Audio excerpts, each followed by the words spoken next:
Hello, everyone, and welcome to another New Perspective, the podcast that brings you wisdoms and perspectives from all walks of life. So, we're going to sit and have a conversation and just talk about a story of her life growing up here, what neighborhood she grew up in, like what school she was at, and maybe some things that will change your perspective of how far we've come. So, Sandy, welcome. Thank you.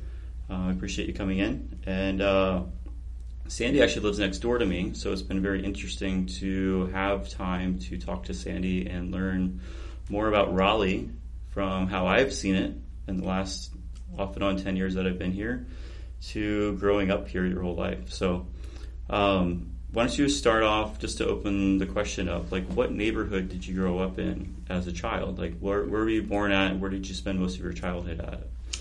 Well, I was born in the Old Rex Hospital. And I grew up in the Five Points neighborhood, and actually I live less than a mile from my parents' home. And I actually just really love this neighborhood. It's a great walking neighborhood. That's all I did when I was a child. The apartment complex I live in was land when I was a child. Now it's an older complex that was built in the late 60s, and it just feels like home here. I can still walk to Five Points. I recognize old buildings, new buildings, different ways to park, but still just the same old Five Points. I did go to Our Lady of Lourdes School. That's a neighborhood school that's nearby, and I went there from 1st through 8th grade, and it was a good place. It was almost like a neighborhood school. And they kind of taught you like you were stupid, but they took a lot of time. And it was a different kind of education. It was sort of plain and simple. The classrooms weren't decorated real great, but it was still a learning experience. Did you go to Lady of Lourdes the whole time through school, or just through elementary, or? It was 1st through 8th grade. Okay. Yeah. And is there something that stands out from the education that you received from 1st to 8th grade there that may be different from now than it was then? Well, back then the nuns had rulers, and you usually started school the day after Labor Day. And by the end of that month, somebody's knuckles had been hit by the ruler, and you knew that you better keep your mouth shut in school. So school was really kind of quiet. Every once in a while there would be some disruption. But, things got kind of crazier when we were in the 6th grade, so we started becoming normal teenagers. A really good experience I had at the end of the 4th grade, I was 10, and I remember I got the Perfect Attendance Award, and it was like I was such a shock. But also that summer, I went to my first girls' slumber party. I tasted real butter for the first time on her mother's French toast.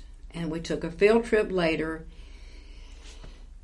to the Raleigh-Durham airport, and I got to see JFK. He was campaigning for president, trying not to get emotional. But it was when I think about turning 10, it changed my life. My life was real good and simple, but I just feel so privileged that just seemed like such a great year for me. First of all, if I got perfect attendance, I must not have been sick, which I think that's a good thing. Yeah, I would say that's a good thing. So you got to meet JFK, huh? I did. It was when Raleigh-Durham Airport was so small. Everybody knows you just went out Glenwood Avenue, hung a left at the Angus Barn, took a left, you parked, and there was the airport. And you were always outside. You were not in an indoor area. So you would go outside, and the planes would come in, and it'd be loud and noisy. But it was a great crowd, and I still see them there. I probably was, 20 feet from them. I know several people that I went to school with a long time ago that got to shake his hand. That's pretty awesome. I know. Yeah. Probably something that was so disappointing in my life, and even though I have seen the Rolling Stones 8 times, they came to Dorton Arena. And I was like, I don't know, 14, 15. And the money to pay was $2.50, $3.50, and $4.50. And I only made 50 cents an hour, and it just broke my heart that I didn't go see the Rolling Stones. And I just didn't want to ask Mom and Dad for any money because there were the 6 of us. There were 6 kids. But I made up for it later in life, and I've seen them 8 times. And I took my grandson to see him the last time, so that's even better. Okay. Did you, you were talking about the airport before, did you ever fly out of RDU when it was small like that? The first time I flew out of RDU was about 1974. And I wish I could remember more about it. It probably... How old were you in 1974? 24. Okay. So I remember I flew to Texas, but I remember it being really simpler back then because you could call the airline and say, I need to leave one day earlier. No problem. You didn't have to pay any money, and it was just a phone call. Now you have to go through so much to switch a time. Right. Yeah, it's quite a challenge to switch all that. I wish I could remember how it was. Yeah. But it was that plain building in 1960. So that's only 14 years later. It might have been the same. Okay.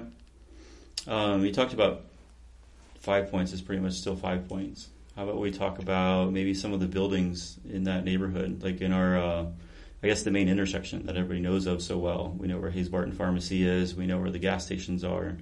Maybe, explain some of the stores that may have changed or some of the things that were there that aren't there anymore. Well, one thing I saw, there's a Facebook page if you grew up in Raleigh, and a lot of people will post old pictures. Okay. And there used to be like it was kind of more of a roundabout at 5 Points, and there was a median in the middle where plants were. Okay. Because they used to call it was kind of like a circle, but you don't do that now. You don't go all around to all those points. But the church is the Hayes Barton Baptist Church is different because it burnt down in 62 or 63 and it's completely remodeled and it's changed so much. The pharmacy looks the same, except you can't get ice cream there. We used to go there a lot. You'd get it for 5 cents a cone. And that's where Hayes Barton is now? Yeah, and that's where in the back section it pretty much looks kind of the same with the tables that old. That's where you used to go back there and you get ice cream. Okay. You said, I think we talked the other night, you said sodas and stuff too. That you could cut a Coca-Cola for 5 cents, but a Cherry Coke was 10 cents. Okay. And they just put a dab of cherry call it a cherry smash maybe. Okay. Yeah. That's very cool. How about downtown? Like how much, did you spend a lot of time downtown, or was that kind of a little farther away than what 5 Points would have been at the time? Downtown was cool growing up. It was simple to drive downtown, and the Christmas parade was always downtown at night. Okay. So, and it was just always fun, because at nighttime you're not dealing with the sun, and that time of year you've got the weather. It might be cold, but you're not dealing with it, whatever. Anyway, it was really nice at night. What I do miss is the Belks downtown, the Ambassador Theater, and the State Theater, and the Wake Theater. Why they ever got rid of the Ambassador Theater, why they didn't just keep one elegant theater. You have to go up north to see theaters like this. You walk into this wonderful room, this beautiful staircase that would go like you were in some kind of southern plantation, antique furniture. I do remember the Ambassador Theater downtown having the colored entrance sign, and there was a balcony, and then they had a concession stand upstairs and a concession stand downstairs. Okay. And where was that at? Where is the Ambassador Theater? About, if you're looking at the Capitol straight ahead, it would be on the right side, and it would only be like 3 or 4 buildings down. It was very close to the Capitol. It was like a whole walking area. Okay. And in the olden days, when you were a child, they'd have movies on Saturdays, and and parents could drop you off and leave, and the whole theater would be full of children, and it was perfectly fine. Oh, wow. And we did that all the time as children. Okay. So the Rialto used to be called the Colony Theater. Okay. And that's pretty much the same place. That's where the Ten Commandments premiered. That's where Disney movies would premiere. Okay. How long ago was it changed from the Colony to the Rialto? Maybe I want to say that the 80s or 90s. Okay. But it might not. That's probably not accurate. But a long time after my childhood. Okay.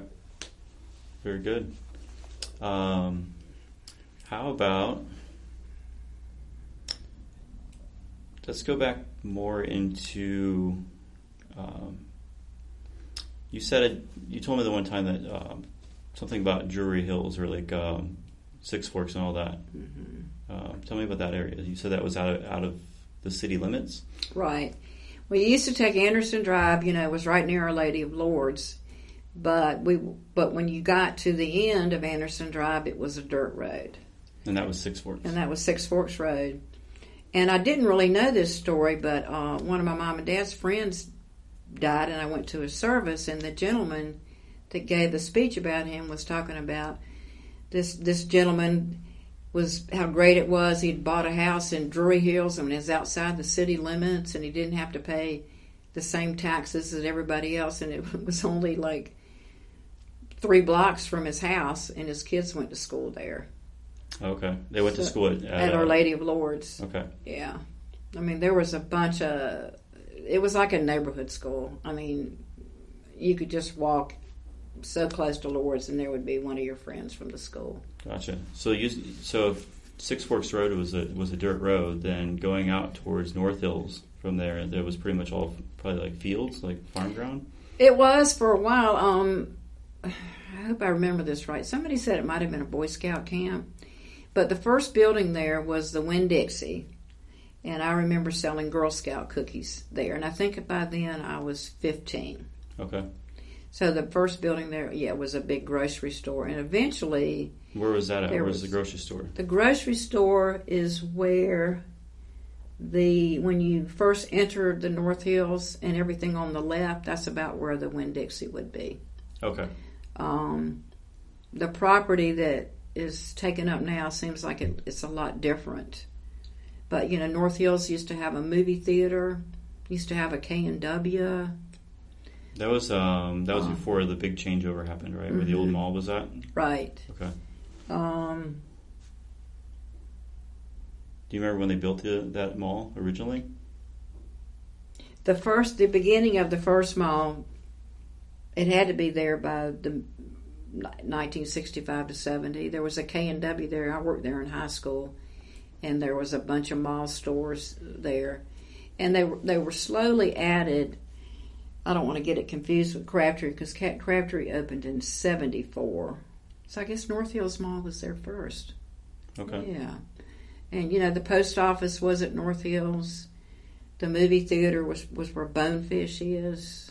Oh, I did hear about that from somebody else one time. Uh-huh. So there was a movie theater there was a movie theater there. I remember when the second Star Wars movie came out. I let my older son skip school that day, and we went to the premiere, and we were lucky enough to be seen on TV. Oh, really? Seeing the premiere of the Empire Strikes Back. Okay. So that would have been... Star Wars was 77, maybe 1980 or something. Okay. Yeah. So there was a question we had talked about in the beginning. I guess I'm going to ask it, and maybe we can kind of close out after this. I want you to think about something, let's say under 18, okay, and then something now. And let's go 2 different perspectives. One is something you wish was still the same before 18 as it is now, and something you're glad that's changed from then till now.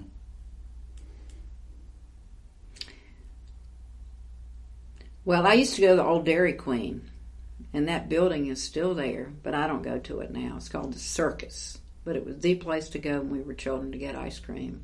And it's still in the same place and still kind of a weird way to get there.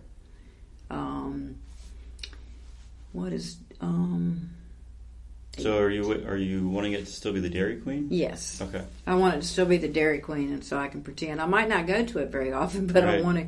But there's so we were out of town one time with some friends, and we stopped at a Dairy Queen on purpose. And she said, there's not that many Dairy Queens left that are actually Dairy Queens. Mm-hmm. So I don't even know if we have one in North Carolina, but I guess somebody has to take over the business and try to make money from it. So. Yeah. Maybe it's just too much money to go back. Yeah. I don't know anything about that, though. Okay. So what's something you're glad that's changed? When I was 18... 18 or younger. Okay. PR has changed. It serves alcohol. Oh. Hard liquor instead of beer. Okay. Okay. Let me think. Cameron Village used to be a good place to shop. It was for everybody. Now it seems like it's just for a select few. Because when I grew up, you had Sears in Cameron Village, and that's where the Harris Teeter is. And you had a Rose's, you had a Wren's toy store, you had a Boylan Pierce, which was a department store, and then you had Penny's, which was a department store, and everything was reasonable. And but you go to Cameron Village now, they don't really have a department store. Right, anymore. It's a lot of boutiques and stuff now. Yeah, little boutiques. I think Ann Taylor's. Is there a Taylor's that's kind of has a little bit more than most. But whenever I go to Cameron Village, it's always packed. Yeah. Most of the time, it's packed. I'm glad there's a fresh market in Cameron Village. Where the Walgreens used to be the Colonial store. And then I don't know, that was a great grocery store. What else? And Baskin Robbins is now gone from Cameron Village. Yeah, I think they left a while ago, right? Yeah, they've been gone maybe a year and a half. And I used to go there all the time in the early 70s. Okay. And throughout the years, I knew that I could go there and get a cone of ice cream. My older son and I used to go there a lot, and then we were over there recently and said, oh my God, that ice cream store went from that to a kale store. So now it's a kale shop. Okay. Kale drinks. It was tasty. I tried it. Okay. I went back in the building, so. Okay. Well, very good. So is there anything, because you had mentioned like two things that you wish hadn't changed. So is there anything that you're glad that's changed? Like, is it maybe transportation or more opportunities? Well, driving in Raleigh's pitiful. And I hate it. I hate driving anywhere. Yeah. If I go anywhere, I want to be by myself because I take all these weird shortcuts to stay off of main roads. I don't like to switch lanes. And I don't want to hear anybody telling me how to drive. I know how to get there. It just takes me 5 minutes longer. Yeah. And so you try to stay off of the big roads and stay on like the small roads? I'll spend an hour looking at MapQuest or something, figuring out how not to be on a certain road, and I'm fine. Okay. So the traffic is a lot, but Raleigh has so much more to offer now, and I'm just glad I've enjoyed a lot of it. A lot of good changes. I mean, just what I've seen in the 10 years I've been here off and on, that there's a lot of positive changes. There is, there's like any city growing, there's some goods and bads that we have to kind of accept with it. And so, and the more people moving down here. So, but I think overall it's progressed well. And there's, I miss going to the art museum. I miss the concerts there. We have to get back out there. There's a lot of great shows out there. I know. So. Next year I'm gonna do more walking. Yep. Well, you get your new hip coming in a couple. I'll get my new hip soon, and I can tell. And I just want to walk to 5 Points and get my carrot muffin. Yep. The best coffee store in Raleigh at 5 Points. Yeah, was that third place, right? Third place, and they have Larry's Coffees Beans, which is a great roaster, which is nearby too. Okay. Well, very good. Well, I appreciate you coming in. I hope you enjoyed the conversation, and I hope you guys out here in the Raleigh land can either gather some new perspectives, either as younger people, kind of imagining where we came from, and kind of give you a new perspective of like how far we've come. And if you're alive or had the chance to meet JFK when you're at the airport, maybe this will bring back some memories and kind of like give you some reminiscent time. So I thank you again, Sandy, and hope you guys all enjoy this, and we'll talk to you guys again soon. See you later. Thank you again for taking the time to listen. I look forward to sharing more with you on future episodes. If you need to contact me, you can reach me at anothernewperspective101@gmail.com. I look forward to hearing from you. Have an awesome day.